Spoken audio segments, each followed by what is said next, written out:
Okay everybody, I'm back doing the latest video. So I was going through my collection of DS games and PSP games and Vita games, and I was thinking of a topic: games that were good but could have been great. I think that's how I'm going to label this topic. Games that were good but could have been great. Now we've all played games where 90% of the game was fantastic. The story was good, graphics were good, control was good, but there was always that one little nitpick that made the game just good when it could have been great. So I pulled up a couple of games off my shelf, and I figured I would show these to you. They're not in any kind of order or anything. I just picked some random titles. This is not by all of them that I have, just a few that I picked out at random. First up will be Call of Duty 4 Modern Warfare. First topic will be that it takes an entire clip almost to take down one enemy, and you really only get stuck with your M16,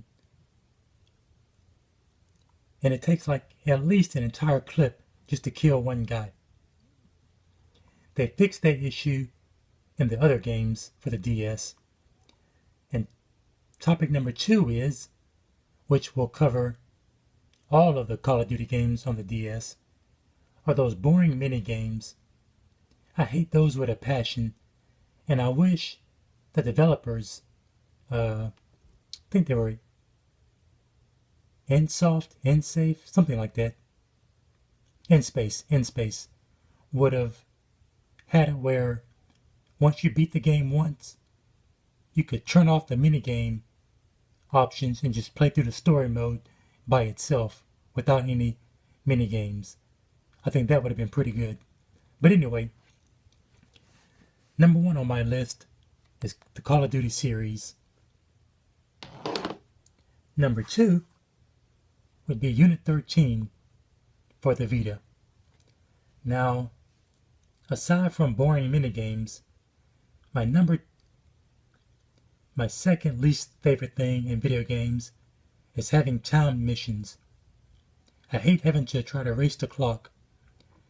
And in Unit 13, they make it even worse by, there's a couple of missions where, okay, well, if you've never played the game before, you pick 3 or 4 different characters. They each have their own strengths and weaknesses. Okay? Now you have some levels that are time missions, some levels that are stealth missions, and some levels that are, I think, just your basic average mission. I think there's like 3 or 4 different types. But anyway, some of the ones on your time missions, it's best to pick the heavy gunner, because he can go through and waste guys with his big machine gun really quick. On your stealth missions, it's best to pick the guy who's good at stealth. But even on your stealth missions, where you encouraged to move slow and not be seen, they still punish you by having you race against an invisible clock. Because I've gone through plenty of stealth missions in this game without being seen, without setting off any alarms, and still only get a 3-star out of a 5-star mission, which I think is bogus, but that's where the game is. And it's not a bad game. If you have a Vita, I encourage you to buy it, pick it up. It's by Zipper Interactive, the same guys that did the PSP versions of SOCOM, at least SOCOM 1 and 2. I think Slant 6 did number 3 and Tactical Strike. But I encourage you to play Unit 13. Good story, good game. But with the exception of those time missions, the game could have been great. Number 3, Dragon's Crown, also for the Vita. These are by the same guys that did Muramasa Rebirth on the Vita and Odin Sphere on the Vita. This game isn't a bad game. It's just highly repetitive once you play through the game the first time. And although you can pick about 5 or 6 different characters, they all have their own move sets and whatnot, you're still going through the same story the same way. And that's my main gripe with this game, as well as Borderlands 2 on the Vita. But this game is the exact same thing. 4 or 5 different characters, different move sets, but you're still doing the same thing if you were to pick a different character. I wish they would have given each character their own reason for being there at that town, and it wouldn't have taken that much coding, I'm sure. But all in all, it's a decent game. It's just really repetitive because you're only given, I think, like 8 or 9 different maps, and after you go through the story mode, I think there was 2 patches, or DLC rather, that gave you like a tower of mages and a tower of chaos or something like that, which just recycled the same old 9 maps over and over and over again.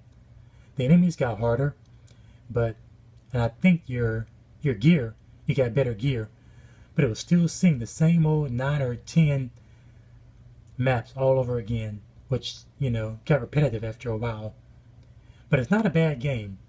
I recommend this one, Odin Sphere, and Muramasa Rebirth if you have a Vita. And they also work on the PS Vita TV if you have that.